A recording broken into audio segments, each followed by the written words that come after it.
welcome back to my YouTube channel with me Olga. Nah, buat teman-teman yang baru pertama kali mampir di channel ini, kenalin channel ini banyak banget sharing tentang tips dan pengalaman dari aku sendiri yang mungkin bermanfaat buat teman-teman.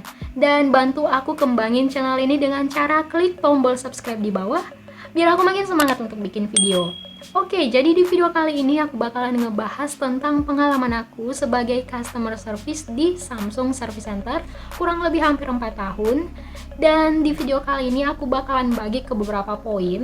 Jadi poin yang pertama yaitu bagaimana aku apply untuk posisi tersebut, dan yang kedua bagaimana suka dan duka dari customer service, dan yang ketiga skill apa aja sih yang aku dapatkan selama kerja menjadi customer service.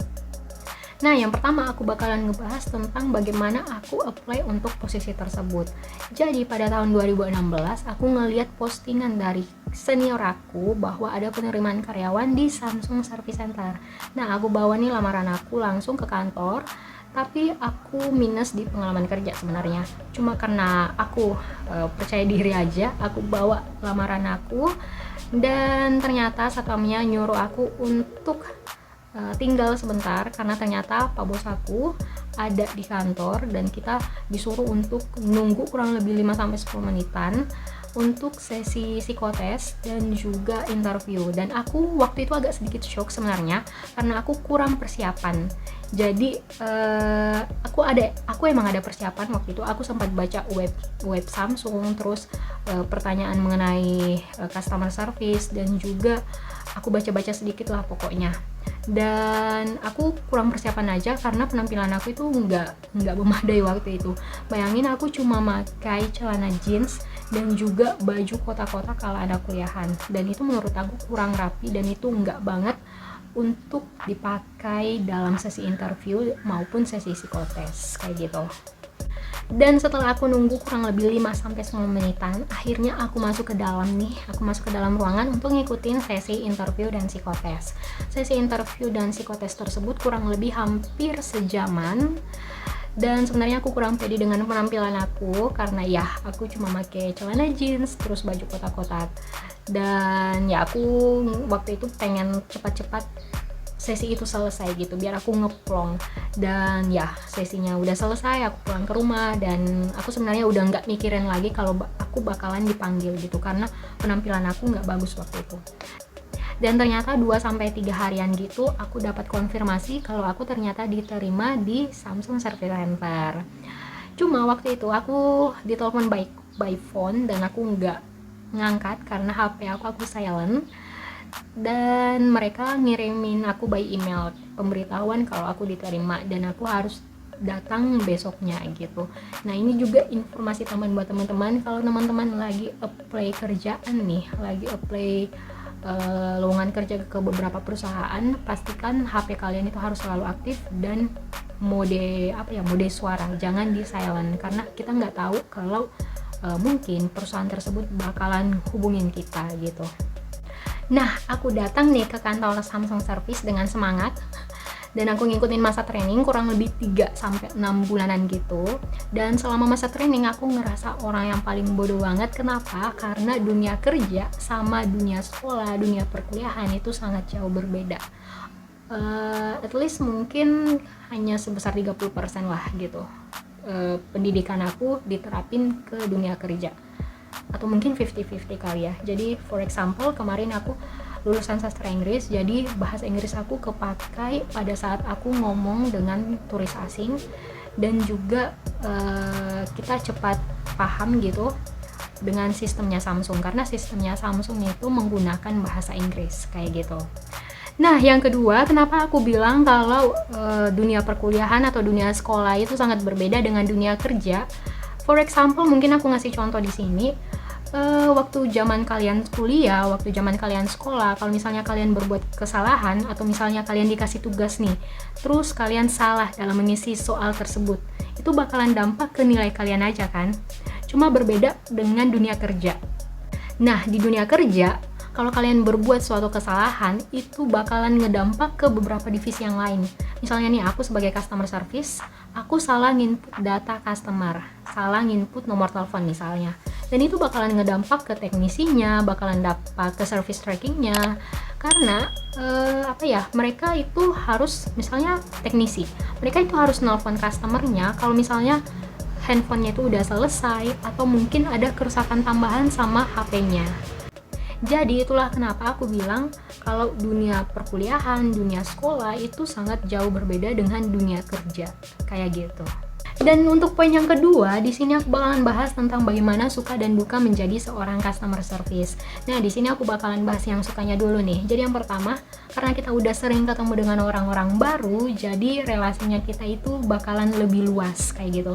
Terus yang kedua, karena customernya udah sering datang ke kantor nih misalnya, si customernya ini malah jadi teman. Tapi di sini kalau di Samsung bukan karena HP-nya sering rusak ya.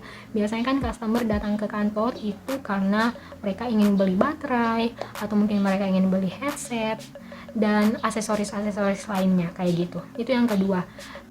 Terus yang ketiga, biasanya ada customer yang suka beliin kita makanan atau minuman. Itu karena karena mungkin pelayanan kita yang bagus atau mungkin kita udah ngerasa akrab. Makanya si customer ini biasanya suka banget untuk beliin kita minuman atau mungkin beliin kita makanan kayak gitu.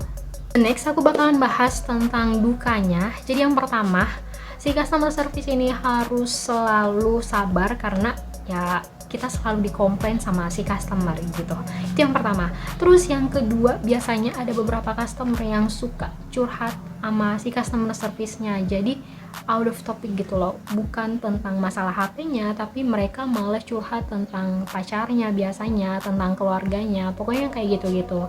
Dan di Samsung Service Center sendiri, kita itu punya waktu, punya timing untuk ngehandle si customer. Biasanya kita dikasih timing antara 1-2 menit dan di teknisinya itu beda lagi. Jadi sepintar-pintarnya kita bagaimana untuk ngehandle customer biar customer ini nggak out of topic kayak gitu. Nah, yang ketiga, karena kita sering kena komplain nih, jadi of course kita harus terlatih untuk sabar dan juga terlatih untuk menahan emosinya kita. Karena biasanya ada beberapa customer yang bawel dan agak susah untuk dihandle, dan ya kita harus tetap sabar dan juga bagaimana cara kita untuk mengendalikan emosinya kita. And next, biasanya ada beberapa customer yang suka ngerendahin si customer service-nya. Karena aku sempat punya pengalaman juga, biasanya si customer ini lemparin kita duit, terus biasanya kayak ngomong, aku nggak mau bicara sama kamu, aku mau bicara langsung sama leader kamu tuh nggak penting kayak gitu. Biasanya kita direndahin kayak gitu. Tapi kembali lagi bagaimana cara kita untuk tetap sabar dan untuk tetap mengendalikan emosinya kita, dan kita memaafkan tipe-tipe customer yang kayak gitu. And next, biasanya kalau emosi kita udah nggak terkendali, terus udah meledak-meledak, kita itu biasanya langsung ke back office. Ya biasanya customer service-nya juga biasanya nangis, dan kita harus tetap terlihat profesional di depan customer dan dan tetap tegar gitu. Jangan sekali-sekali ngeliatin kalau kita ini lemah. Dan poin yang ketiga, aku bakalan bahas skill apa yang aku dapatkan selama aku menjadi seorang customer service. Nah, yang pertama, aku menjadi pendengar yang baik dan aku suka ngasih solusi gitu. Itu yang pertama.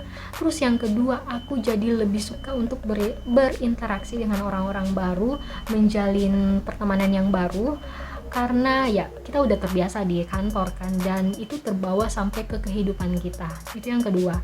Terus yang ketiga, kita jadi lebih paham atau lebih tahu tentang karakter orang lain gitu. Karena setiap hari di kantor kita kan ketemu dengan orang-orang baru dengan karakter yang berbeda-beda. Jadi di kehidupan pribadi kita, pada saat kita ketemu dengan orang-orang yang baru, biasanya kita lebih mudah paham atau lebih tahu bagaimana karakter orang tersebut. Terus yang terakhir, kita jadi lebih sabar dalam menghadapi masalah, dan emosi kita itu gampang untuk dikontrol. Itu sih kelebihan yang aku dapatkan, skill yang aku dapatkan selama aku bekerja sebagai customer service. And I think that's all about customer service. Kalau teman-teman misalnya punya pertanyaan, silakan komen aja di bawah. dan aku pasti bakalan balas komenan kalian. Dan kalau misalnya teman-teman punya pengalaman yang sama kayak aku, punya suka dan duka juga jadi seorang customer service, please komen di bawah biar kita sama-sama saling share. Dan I think that's all about customer service. I'll see you next video. Bye bye.